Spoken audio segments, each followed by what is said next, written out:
Olá, está começando mais um programa Resenha Livre.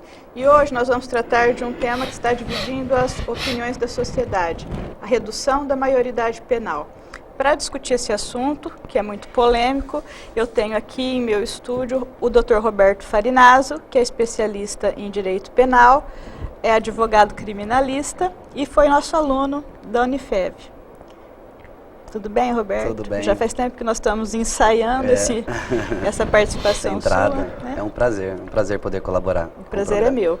E tenho também o professor Pércio Angelus, que é filósofo e também é advogado e professor do curso de Direito, está lecionando esse semestre Argumentação e Lógica, né, Pércio? Sim, prazer estar aqui novamente. Participei do primeiro dia, né? Do DEBI, né? Da primeira edição nossa aqui. Muito contente de te ver. Que bom. Uma honra conhecer também o Dr. Farinazzo, que eu já tinha ouvido falar dele. E mais uma vez estar aqui com você é um prazer. Obrigada, eu que agradeço. Roberto, vamos começar falando então a respeito da PEC 33, que é a norma que está em discussão, né? Sim. E eu tenho ouvido alguns comentários no sentido de que essa norma ela não poderia ter passado pela instância que ela já foi aprovada, né? Porque ela seria inconstitucional. Qual que é o seu posicionamento a respeito disso? Eu entendo pela inconstitucionalidade dessa PEC, penso que juridicamente essa discussão seria um tanto inócua, porque o artigo 228 da nossa Constituição, ele prevê que o sujeito até completar a idade de 18 anos, ele é inimputável e deve ser tratado dessa maneira, deve ser tratado como inimputável. Por uma interpretação... Inimputável, para quem está em casa, é que não vai ser sujeito a pena. Isso, inimputável é aquele que não pode cumprir uma pena, não pode integrar o nosso sistema penitenciário, ele não comete crime. Tecnicamente falando, o menor de 18 anos, ele não cometeria crime, ele cometeria o que se corresponde a um ato infracional, e ele não cumpre pena, mas cumpriria o que se chama de medida socioeducativa. Por se tratar de uma norma prevista no artigo 228, que diz que até os 18 anos o sujeito é inimputável, a interpretação mais correta com a finalidade da Constituição aqui é trazer isso como um direito fundamental à inimputabilidade pelo próprio menor. É um direito do menor de 18 anos de ser tratado como inimputável. E, por consequência de ser um direito fundamental, a nossa Constituição, no seu artigo 60, parágrafo 4º, diz que todo e qualquer direito fundamental é tido como uma cláusula pétrea. Cláusula pétrea é aquela norma da Constituição que não pode ser objeto pedra, de... né? Pétrea, isso, quer dizer, é imutável, pedra, não pode ser modificado. Então, essa emenda constitucional que visa abolir um direito fundamental está incluído no rol das cláusulas pétreas e, portanto, não poderia sofrer modificação alguma. Além disso, é interessante observar também que, em 1989, um ano após a proclamação da nossa Constituição Federal, o Brasil assinou, ele se comprometeu internacionalmente na Convenção sobre Direitos da Criança e do Adolescente em fixar a maioridade penal aos 18 anos e manter essa maioridade aos 18. Portanto, a gente percebe que essa PEC, além de afrontar o nosso direito interno, além de afrontar a nossa Constituição Federal, põe em risco, inclusive, tratados internacionais, tratados da ONU, em que o Brasil se comprometeu. É uma violação interna e internacional. Então, sendo assim, ninguém percebeu que isso daí era inconstitucional? Trata-se aqui de uma polêmica, uma vez que parte da nossa doutrina, parte dos operadores de direito, entendem não ser um direito fundamental por dois motivos. Primeiro, porque não está incluído, o artigo 228, evidentemente, não está incluído no rol do artigo 5º da Constituição, que trata dos direitos e garantias fundamentais. E segundo, porque não está expresso no artigo 228 que realmente é um direito fundamental. Eu acho que essas duas afirmações são equivocadas. Primeiro porque o artigo 5º da nossa Constituição, embora realmente lide com direitos fundamentais, não trata de um rol taxativo, ele não é um rol que exaure todos os direitos e garantias fundamentais. É um rol meramente exemplificativo, o que não impede, portanto, do artigo 228 tratar de um direito, de uma garantia fundamental. Além disso, penso que simplesmente por não estar escrito expressamente que se trata de um direito, essa interpretação literal poderia ser insuficiente e poderia gerar essa falsa compreensão de que não é um direito. Não penso que essa seria a solução adequada. Não seria essa a interpretação mais lógica para o nosso caso. Entendi. Ô Pércio, outro dia eu estava vendo um debate na TV e até estava conversando em casa com meu filho, enfim. E estava se dizendo basicamente o seguinte: todo mundo está careca de saber que a redução da maioridade penal vai ser um novo problema, porque já não tem penitenciária nem para os que já estão aí. E aí o sujeito que estava lá argumentando, ele disse o seguinte: tudo bem, é verdade, mas isso é um outro problema. Pelo menos o Estado vai mandar uma mensagem para o infrator de que ele não compactua. E eu fiquei pensando nisso, sabe? Porque a gente pensa muito nos efeitos pragmáticos, né? Bom, mas já não tem cadeia nem para quem está lá, já é superlotado, e já isso e aquilo, né? E a pena não reeduca. Enfim, um erro conserta o outro. Então, eu não sei se seria um erro, né, de você reduzir a menoridade penal. Eu acho que... Não, eu estou falando pelo contrário. O erro de você não reduzir conserta o outro erro, que é o sistema penitenciário ser falido? Você abordou um outro tópico, né, que não é necessariamente só a menoridade penal. Seria qualquer tipo de implicação aí de violação de regras, de violação de comportamento, etc. Aqui no Brasil, na realidade, a gente fala de maioridade penal, se a gente poderia modificar esse aspecto, diminuir a minoridade penal, só que as pessoas que realmente cometem crime, o que está acontecendo no Brasil é uma impunidade generalizada. Então, o maior já não é penalizado, né? Nosso sistema legal, ele foi feito numa época que o cachorro era amarrado com linguiça. Em Bragança Paulista, em Chapecó, em todo lugar aqui no Brasil, porque as leis criminais nossas, elas são federais. Então, em todo lugar, a gente pressupunha que a sociedade era uma sociedade muito tranquila, e era mesmo. Então, a lei refletia aquilo que as pessoas aspiravam, aquilo que o contribuinte aspirava, e as pessoas eram mais tranquilas, né? Você não ouvia falar que todo dia tinha uma criança, um adulto assassinando em série, outras pessoas entrando num banco, explodindo um banco. Era muito raro isso. Quando isso acontecia, havia uma repressão muito mais imediata. Nós tivemos assim alguns casos esporádicos aqui no Brasil. Nessa época, um pouco antes de 40, por exemplo, nós tivemos cangaço, que é aquilo que o Hobsbawm chama de banditismo social. Havia até uma certa magia, uma certa, digamos assim, entre aspas, um certo glamour. Né? Seria mais ou menos filme, aquele, né? aquele, digamos, bandido do Velho Oeste, né, Billy Kid, aquele pessoal todo lá. Mas essas pessoas aí foram confrontadas com a polícia e realmente a polícia exerceu sobre elas praticamente aquilo que a sociedade pedia, exigia, né? E aí essas pessoas foram realmente fuziladas, algumas decapitadas, e não se falou em cangaço durante muito tempo. Então, assim, isso era uma outra situação. Numa época que havia muito pouco crime bárbaro, esses crimes assim que a gente chama de, entre aspas, de hediondo, crime sujo, esse crime assim compulsivo.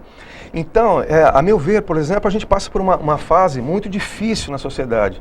Tem um grande sociólogo, que é um dos pais da sociologia, chamado Durkheim, que fala que às vezes a sociedade passa por fases, passa por estágios, os indivíduos, os grupos sociais, a comunidade, passa por fases muito difíceis, muito complexas, muito caóticas. Ele chama isso de anomia, de processo anômico, de fase anômica. Nós estamos vivendo uma espécie de anomia que é extremamente patológica. A sociedade nossa eu acho que está viciada em certos aspectos, e o vício ele acaba gerando a falência. E a falência acaba gerando o desencontro, acaba gerando a falta de expectativa generalizada. Então, a meu ver, o Código Penal como um todo deveria ser modificado, não apenas englobando o menor, que é uma coisa polêmica, né? Mas a sociedade, como você disse, ela é bem pragmática. Ela vai além, por exemplo, da discussão jurídica propriamente dita, a discussão, digamos assim, tecnicista. Ela é muito mais óbvia. A pessoa que levanta de manhã, que pega ônibus, que vai dormir tarde, que trabalha no final de semana, que compra um jornal para achar anúncios de classificados, essa pessoa deveria ser ouvida, né? Mas ser ouvida rápido, porque não temos muito tempo. O nosso código é obsoleto, é completamente caótico, ele é ineficiente. Muitas vezes a gente ouve de juristas, até pessoas consagradas, assim, nós temos bastantes leis, e é só que essas leis aí, elas... deveria ser um pouco melhoradas, tal e coisa, mas na realidade nossas leis são completamente ineficientes. Elas foram feitas numa época, uma das pessoas importantes que trabalharam na confecção do Código de 1940, o Nelson Gris já tinha feito uma reparação nesse código na década de 60, tentando verificar que a sociedade já tinha mudado de 30 e poucos anos, 20 e poucos anos, quase 30 anos depois, né? E o código que nós temos aí é de 40, é antigo, antiquíssimo, né? E essa questão da minoridade, você fixar uma data, então um cidadão que tem 17 anos, 364 dias, ele pode fazer um monte de coisas que ele não pode nem ser chamado de criminoso, ele não pode nem ser chamado de delituoso, você tem que falar, nem menor a gente costuma utilizar, né? Como o professor falou, a gente costuma dizer que ele é ele comete uma infração e a ele é designado algum tipo de instrução, de educação. Isso também é ineficiente. Então, sistemicamente, nós estamos vivendo uma fase em que a gente não tem uma educação em casa, a gente não tem uma educação na escola, a gente não tem uma educação fora da escola. E quando a pessoa é desajustada completamente, ela não é reabilitada de forma nenhuma, porque ela não tem uma punição e ela também não tem uma educação. Então, talvez fosse um caminho a gente investir mais em algumas áreas, mas existem muitos estudos, ou então a gente costuma verificar muito, que tem pessoas que realmente cometem delitos e não têm problemas de ordem econômica, por exemplo. Então, essa visão que transforma o delito, a criança em fator de criminalidade. Exato. Transforma a criança, por exemplo, o delinquente é um moleque pobre, tá certo? Isso não é verdadeiro. Existem milhões de casos, milhares de casos que a criança que tem uma vida bem estruturada economicamente, ela também pode se tornar um bandido. E se esse bandido tem um grau de delinquência muito grande, aí ele já se torna um problema. A meu ver, por exemplo, essa redução da minoridade penal, ela funcionaria bem assim com alguns casos. Seria mais ou menos aqueles casos de crime sujo, crime bárbaro, que a pessoa é irrecuperável. A gente costuma ler, gosto de ler muito autores assim que trabalham com esse tipo de psicopatia, casos assim que as pessoas extrapolam, né? E aí o pessoal é quase unânime, né? Nelson Rodrigues falava que a unanimidade é burra, mas em alguns casos ela funciona também. Esses estudiosos a respeito de graus de maldade, esses psicopatas que são extremamente evoluídos do ponto de vista das suas psicopatias, eles são irreversíveis. Eles são irreversíveis. Como é que você vai tratar um cara desse? Vai deixá-lo solto? Vai deixá-lo... Como é que a gente vai tratar? Então, para alguns tipos de casos, eu sou completamente favorável à redução da minoridade penal. E aí o modelo também que a gente está envolvido, né? Ele vem da antiguidade. Você tratar uma pessoa com 18 anos como sendo o maior, aí o cara que tem 364 dias...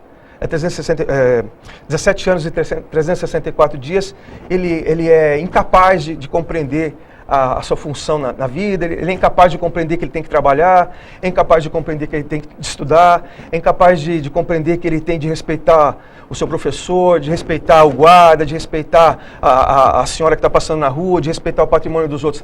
Esse cara, hoje em dia, não é o cara da antiguidade. Esse conceito de 18 anos que nós seguimos hoje é um conceito que vem dos gregos, que lá atrás, da antiguidade, naquela época o pessoal ainda praticava a escravidão, e a maior parte da civilização que vivia nesse lugar, estou falando de Atenas, era escrava. Se a gente for adotar esse modelo da escravidão, então fica pior, né? Mas vamos pegar... 2.500 anos, né, doutor? Faz basicamente 2.500 anos. São 2 milênios e 500 anos. Quer dizer, a gente evoluiu. De 40 para cá, a gente fala em processador, a gente fala em colossos. Nós falamos aí, o primeiro grande computador que nós temos aí, Colossus, é de 43, é depois. ENIAC, um outro computador aí, que é considerado talvez o primeiro. Colossus foi um computador usado pela Inglaterra para decodificar as mensagens dos alemães. E aí muita coisa mudou, microprocessador, nós temos aí. Então, essa criança, entre aspas, que tem, ou então esse adolescente, melhor dizendo, né, que tem os seus 12 anos completos, tal e coisa, esse cara que tem 17 anos, 16 anos, 15 anos, ele sabe a sua função na sociedade, ele pode não saber completamente. E é por isso que existem algumas nações, não sei se o doutor concorda comigo, em que esses casos são julgados assim, caso a caso, né? Então você está dizendo que você é a favor da redução da maioridade penal, dependendo do crime que o sujeito cometeu e da personalidade dele, caso a caso. Sim, dependendo. Tem que ser individualizado. Eu acho que tem que ser individualizado. Aí eu acho que a coisa poderia se tornar mais justa. Como a gente faz com relação a penas também, né? Uma pessoa que comete um roubo, ele não é tratado como uma pessoa que comete um assassinato, né? Existe uma individualização, uma dosimetria de pena, uma individualização de pena, digamos assim. Isso já acontece. Eu acho também que deveria ser feito isso para menores, né? Até porque a vontade da população é essa, né?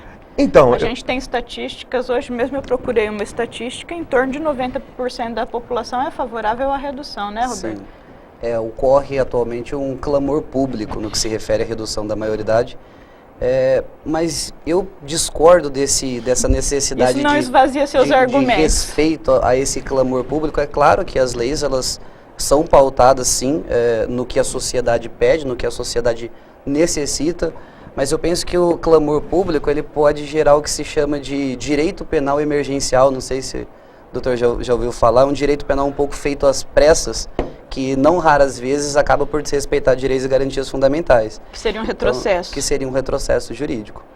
O doutor também mencionou sobre Durkheim no que se refere à anomia. Eu penso que uma outra vertente acerca da anomia seria não a falta de leis. Pelo contrário, eu acho que existe um excesso legislativo no nosso país. Penso que a anomia gerada nesse Estado democrático de direito que é o Brasil seria referente à falta de fiscalização das leis já existentes. Mesmo porque esse excesso de lei a gente percebe que realmente não melhora o nosso problema da criminalidade. Eu até fiz uma pesquisa que de 1940 até a atualidade, até os dias de hoje, foram criadas mais de 150 leis penais. Dessas 150 leis penais, mais de 70% das leis possuíram caráter gravoso.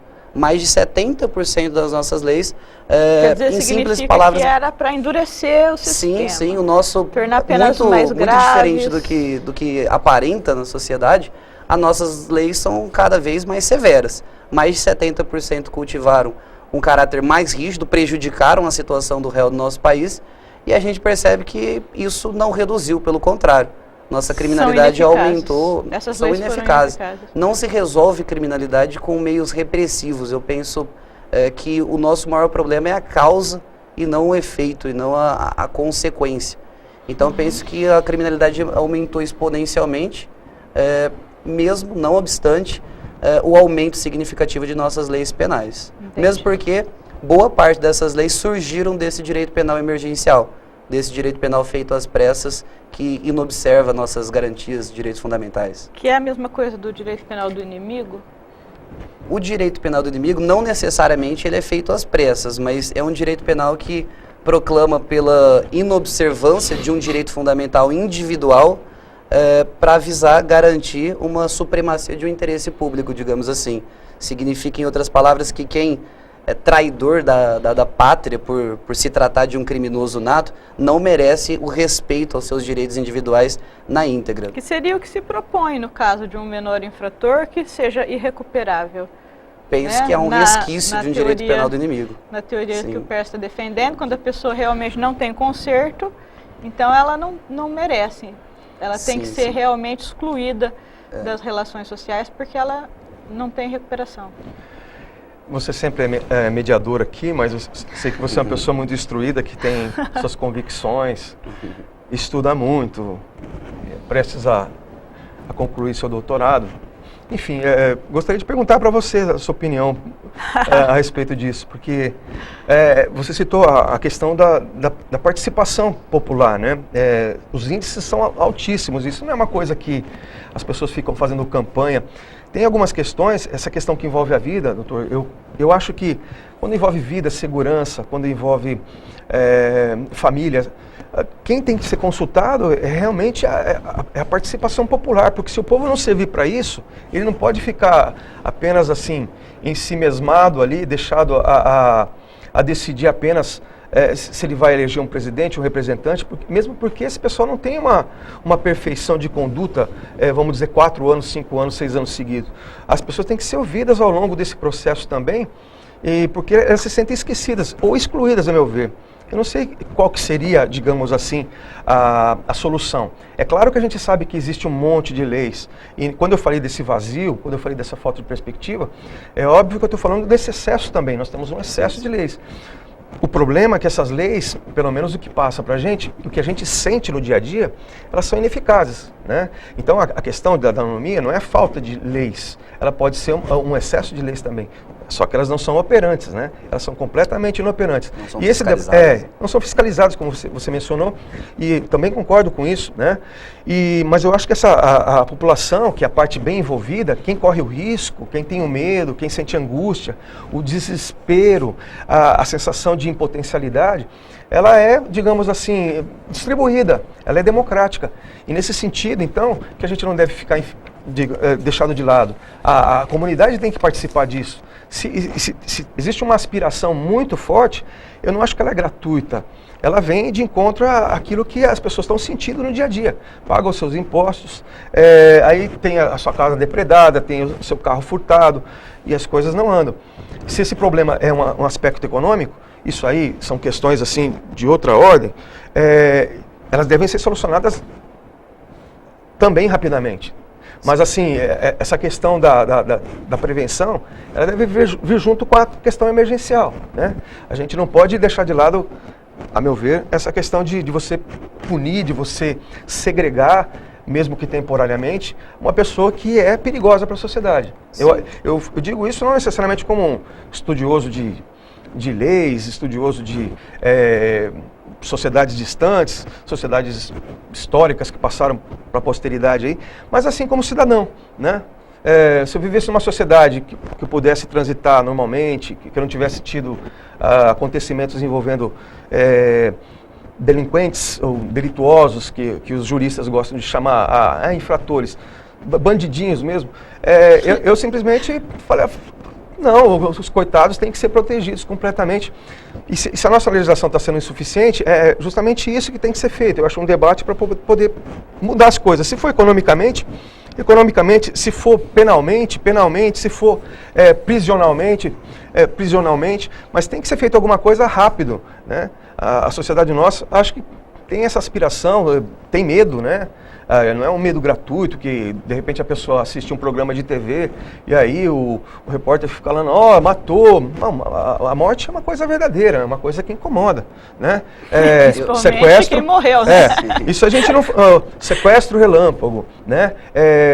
Estupro em série, estupro com tortura. Você não via isso na década de 40, né? Voltando à questão do nosso código obsoleto. Você não via isso na década de 50. Quando muito você ouvia falar num bandido da luz vermelha, você ouvia falar num caso de cangaço. Enfim, hoje em dia os menores são aptos para fazer o mal.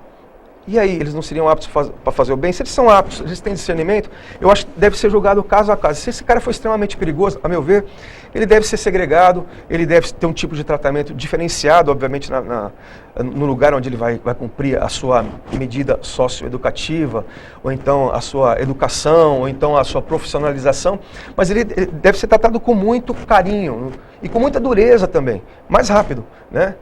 Então, é isso que eu ia perguntar para você, se você tem alguma opinião. Mas eu que sou entrevistadora. Sim, mas eu sei que você tem esses pontos de vista aí que são muito fortes.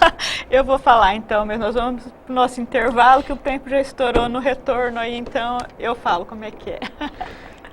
Nós vamos dar uma breve pausa e daqui a pouco a gente volta. Fique por aí, é só um minuto.